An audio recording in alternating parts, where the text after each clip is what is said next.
Ash drifted like gray snow across the ruins of New Seattle. Burnt steel creaked overhead, the skeleton of a collapsed bridge groaning against the wind. Charred signs jutted from the rubble, faded words, broken languages. Earth didn't speak anymore. It echoed. Beneath a wrecked overpass, Cal Eben waited. Motionless. Eyes narrowed. A single Zeraki scout stalked the street above, 6 limbs, crystalline plating, a rhythmic pulse of blue light throbbing beneath its thorax. It moved without sound, scanning every crack with clinical patience. Cal lay prone, covered in dust and ash, one gloved finger resting on a trigger wire. The scout stepped forward. Click. Cal's lips barely moved. Wrong street. The charge exploded beneath the alien's weight, a blast of heat, pressure, and shrapnel lighting up the dusk. The scout crumpled, limbs twitching. For a moment, the wind held its breath. Then Cal moved. He slid from his hiding spot, boots crunching through debris.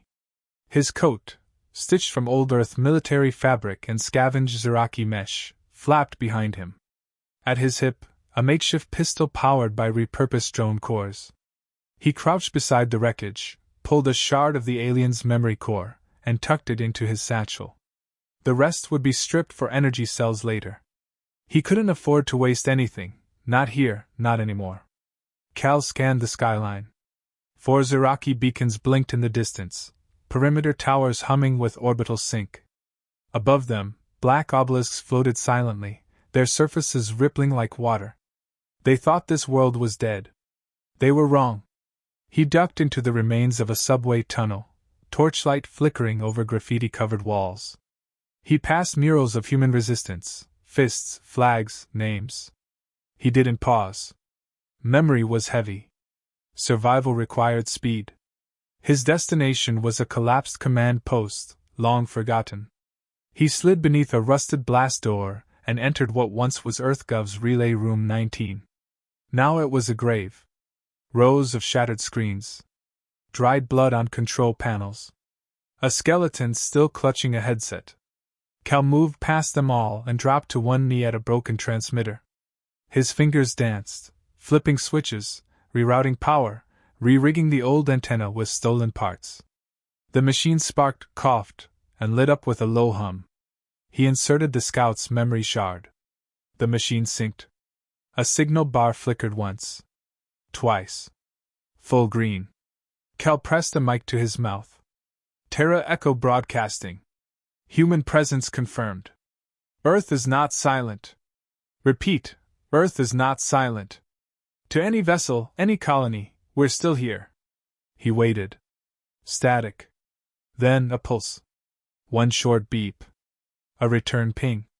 He exhaled, just once, and leaned back. His face, hardened by years of ash and war, didn't smile. But something shifted in his eyes. A weight, just slightly, lifted. The machine beeped again, long, slow. A tracking signal. He swore and grabbed his gear. The scout's core had backlinked. They were coming. He had maybe 7 minutes. He sprinted down the tunnel, boots slamming against metal grates. Overhead, the muffled roar of dropships. Too fast.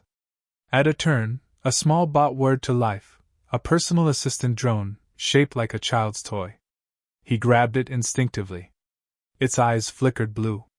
Hello? I'm Luma. What would you like to learn today? He stared at it. A model he knew well. His daughter's favorite. Survival, he muttered. Lesson 1, adapt. He couldn't afford sentiment. He tucked the bot under one arm and moved. As he reached the surface, a beam of pale blue energy lit the sky. The Zeraki had triangulated him. The air thickened with heat. A ship hovered above the city, sleek and silent, casting a long shadow over ruins that once held millions. He ducked into an alley, slipped through a half-collapsed apartment tower, and emerged on a rooftop overlooking what remained of the bay. The transmitter was still active behind him, sending its pulse to the stars. He glanced at Luma. Can you encrypt a burst transmission? I can try. Then try. Get the signal off-world. He planted the bot against the signal node and rewired the antenna to point toward the upper atmosphere. Luma beeped, flickered, then glowed steady. Transmission relayed? Probability of interception, 94%. Then they'll hear it. Behind him, a Zeraki hunter emerged, towering, plated, holding a weapon forged in antimatter. Its voice rasped through a translator. You are anomaly. You do not belong. Cal didn't flinch.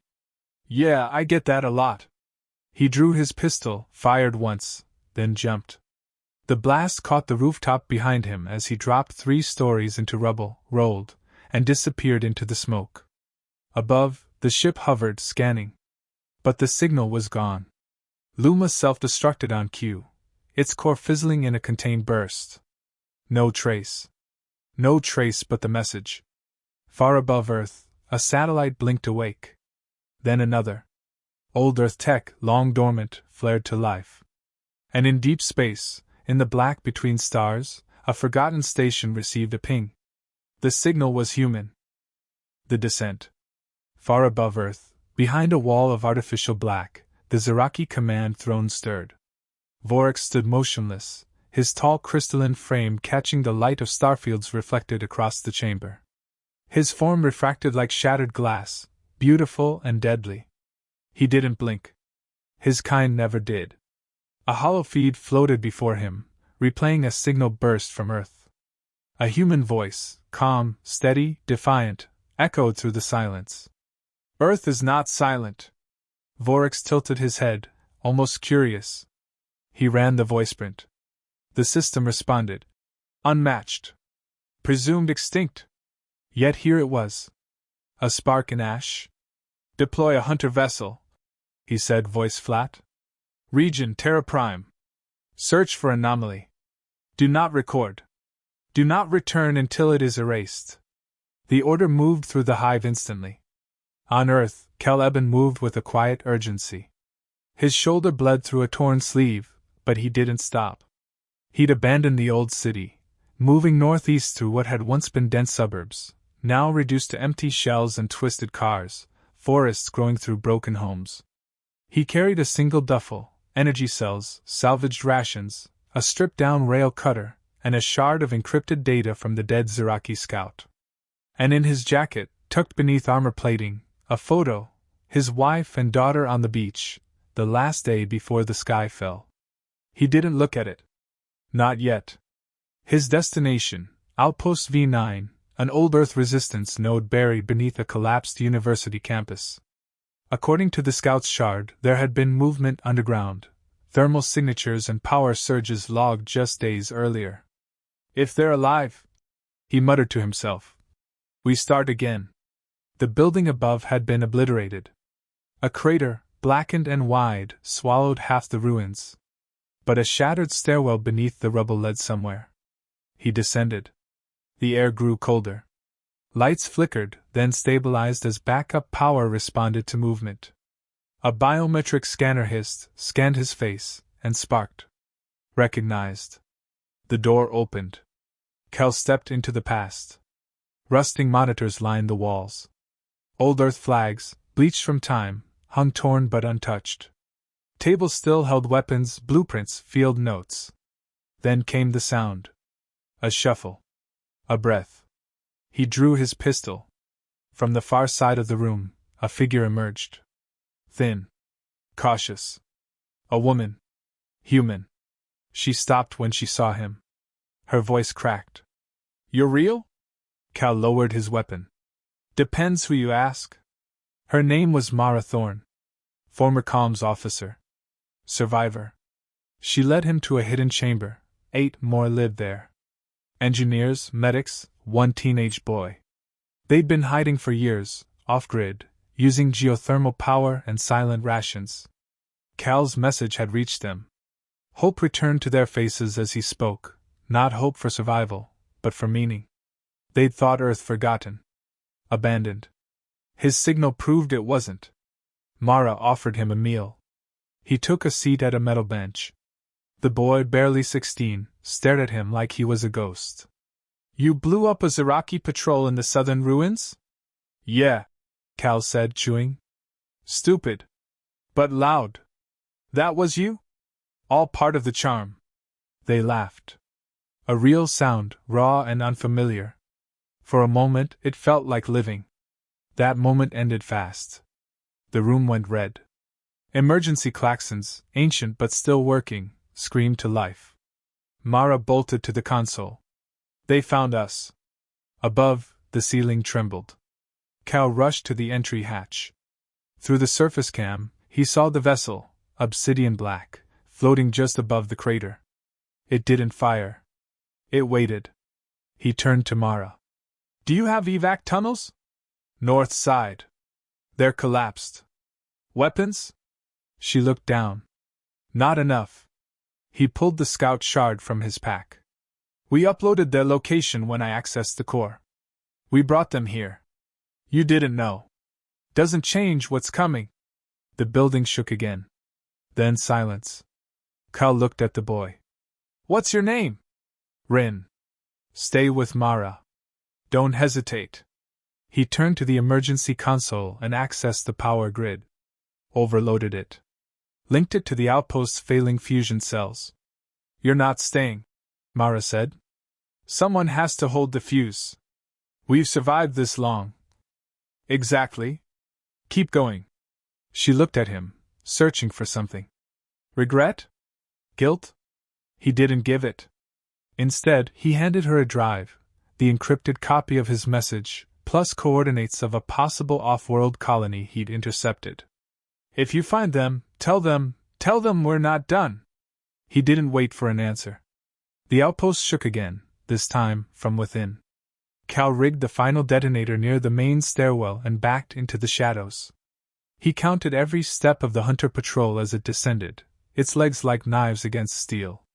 1 breath. 2. The door blew. So did the stairs.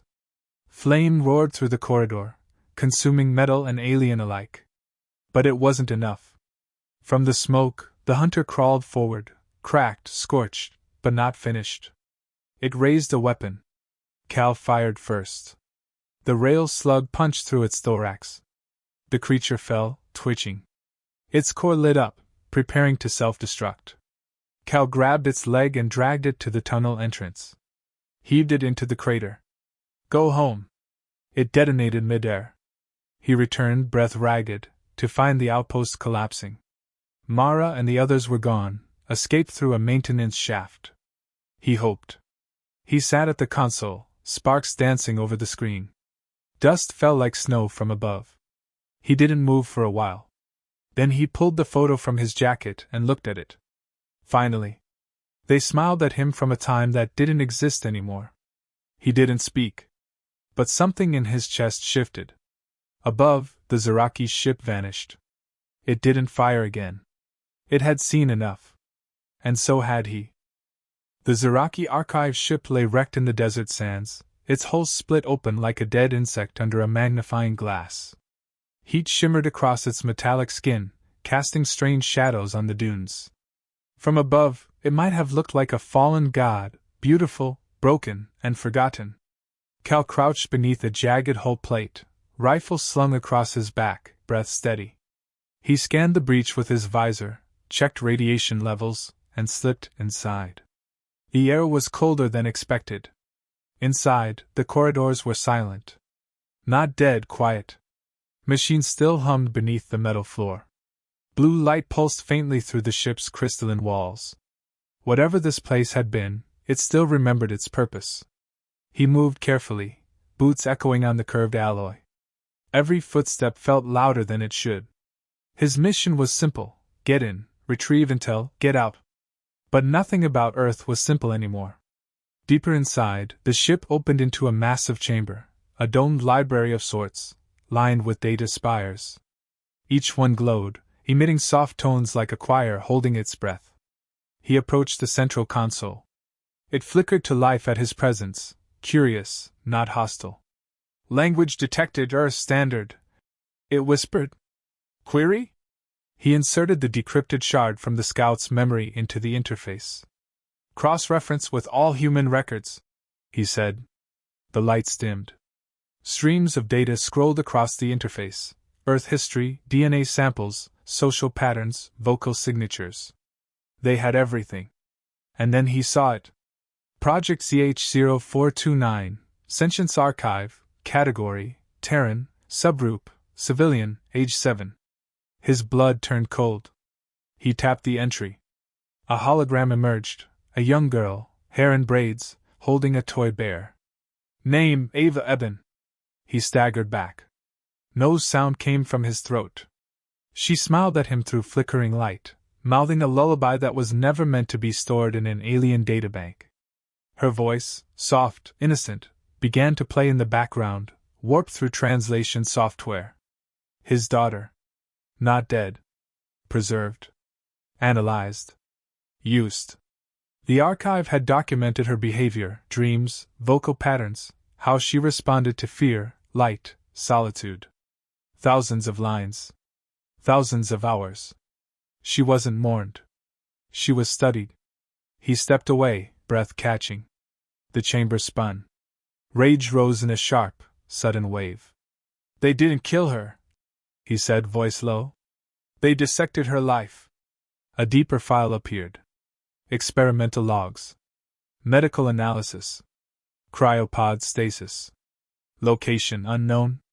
They hadn't just archived her. They'd taken her. He backed away from the console and fired a charge into the nearest spire. It shattered in a burst of light and data. Another. Then another. The ship groaned as he set charges around the perimeter. He didn't care if the whole thing burned. This wasn't information. It was desecration. As he finished wiring the last explosive, the archive voice returned. Destruction of records will result in loss of species continuity. Preservation is protocol. You call this preservation? He snapped. You stole her. You turned my daughter into code. All anomalies are recorded. Study prevents chaos. You are chaos. He triggered the detonator. The chamber erupted. Flame roared through the corridors as he sprinted back the way he came, heat chasing him like a ghost. The walls cracked, lights burst, sirens blared in a language he didn't care to understand. He dove out through the hull breach as the entire ship collapsed into itself. A fireball of memory turned to ash. He lay in the sand, coughing. When he rose, his hands trembled. He didn't know if it was from exhaustion or fury. He had no idea how long he stood there. The sky turned darker, clouds rolling in like bruises. Then the ping. His wrist console blinked. Signal acquired. Human encryption. Off-world origin. Location traceable. His fingers hovered over the screen. A signal, Earthborn. Buried deep. Old tech, older code. But human. He tapped to open. A voice came through, grainy, distorted, and alive. If anyone's out there, this is the Beacon Colony. We've received your transmission. We have survivors. Repeat, survivors. Coordinates encoded. The voice posed. And, if you're Cal Eben, we have something of yours. Static. End of message. He didn't speak. Couldn't. Ava. He wasn't sure. It could have been bait. Could have been a trick. But it felt real. Something in the voice, something unspoken. They knew him. Which meant they'd seen her. Or heard her. Or saved her. He stood in silence for several minutes, the desert wind scraping across his armor. His jaw clenched. His fingers balled into fists. Then he turned toward the coordinates. Toward hope. And toward vengeance. Far above, in the Zeraki Nexus, Voryx received the broadcast and replayed the ship's destruction in silence. Flames. Data loss. Human footprints burned into sand. One of his advisors, smaller and flickering, leaned forward. Shall we send a message, High Architect? Voryx responded without emotion. No. He already heard it. The advisor tilted its head. What message? Voryx watched the smoke curl in silence. That we are afraid. The Ember Line wasn't a fleet. It was a scrapyard come to life. Ships built from mining haulers, retrofitted transport vessels, even museum pieces stitched together with desperation and old human code.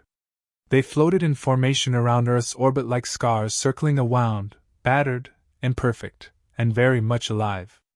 Cal stood at the helm of the Resolute, a gunship welded from wreckage and raw fury. Its systems barely held together, but it flew. He watched the Zeraki mothership descend. Sleek. Monolithic. Beautiful in a way only destruction could be. It bore no insignia. It didn't need one. Its presence was identity. Finality, wrapped in crystal. Cal keyed the calm. You have me. That's why you came. Silence. Then Vork's voice, low and smooth. You are not significant. Cal smiled. Then why did you bring a city to stop a man? Below them, the beacon colony shimmered behind Earth's curvature, a hidden outpost buried under polar ice, home to survivors that hadn't been ghosts after all. They were real. Ava was real. Or at least her trail was. He'd seen the footage. The girl in cryo, being smuggled away. She'd been rescued by defectors, hidden for years, alive as recently as 3 months ago. That was enough. The Ember fleet launched first. The Zeraki ship responded with surgical precision. Its drones sliced through 2 human vessels instantly. No hesitation. No drama. Just subtraction. But humans didn't fight clean. From behind Mars, a second wave dropped in. Reinforcements. Rogue colonies that had heard Cal's signal and come with whatever they had, unarmed freighters, science ships retrofitted with pulse cannons, and one stolen Zeraki scout vessel flown by rebels. They hit the mothership's flanks, forcing it into defensive posture. That was the opening Cal needed. He punched the Resolute forward, breaking formation and diving straight into the eye of the beast. Lasers skimmed past. Static filled the cabin. His console screamed alerts. Hull integrity dropped to 62%. Then 47%. He didn't blink. Inside the mothership, the docking bay opened like a mouth. He landed hard, the ship dragging sparks across the platform. Before it fully stopped, Cal was out, rifle in one hand, thermal charge in the other. The corridors felt familiar. Zeraki ships always did, too clean, too quiet. They killed with beauty. He moved fast. Security protocols activated, but he'd learned their blind spots. Learned them from the scout corps. From the pain. The control chamber was vast. Arched walls of shifting light, alive with data. Vorik stood at the center, arms folded, head tilted as if studying a species in decline. You came here alone. You took her. She is catalogued. Preserved. Cal's voice cracked. She was mine. Vorik stepped down from the console platform. Not in fear, in curiosity. You burn for things you cannot change. For memory. For illusion. Cal raised his rifle. I burn for truth. They fought. It wasn't clean. Vorik moved fast, faster than Cal expected. His strikes were precise, practiced. Not rage, design. But Cal wasn't fighting to win. He fought to reach. He dropped his rifle in the scuffle, drew a short blade from his boot, and drove it into the alien's side. Vorik staggered, crystalline plating fracturing. You cannot undo what has been catalogued. Then I'll rewrite it. Cal yanked the emergency charge from his belt, activated it, and shoved it into the command core behind Vorik's. That's your archive. You will erase yourself. Good. He ran. The detonation ruptured the command deck, knocking Cal against the bulkhead. Fire swallowed the corridor behind him. Gravity faltered. Lights failed. He crawled through smoke, lungs seizing, suit hissing as the emergency seals held just long enough. He reached the docking bay. The Resolute was still there, barely. He stumbled inside, slammed the hatch, and launched.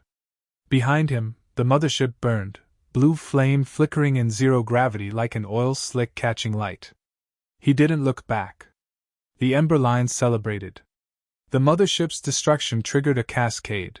Zeraki vessels retreated. Orbit cleared. Earth, for the first time in decades, breathed unchoked. But Cal wasn't in the comms room. He was in the med bay, bandaged and still, listening to one repeating audio file from Beacon Colony. Ava's voice. Short. Faint. But hers. Dad? I hope you find me. He pressed play again. And again. Weeks later, he stood in Earth's soil. Real ground. The air tasted of ash and spring. Trees tried to grow again. Somewhere nearby, wind rustled through untouched grass. He knelt in the dirt and placed something down. A photo. His family. Not to bury. To root. Mara stepped beside him, her voice low. We found another signal. Off Titan.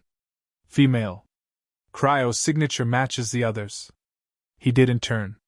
Just said one word. Go. Far away, on a hidden station orbiting a forgotten moon, a young girl opened her eyes.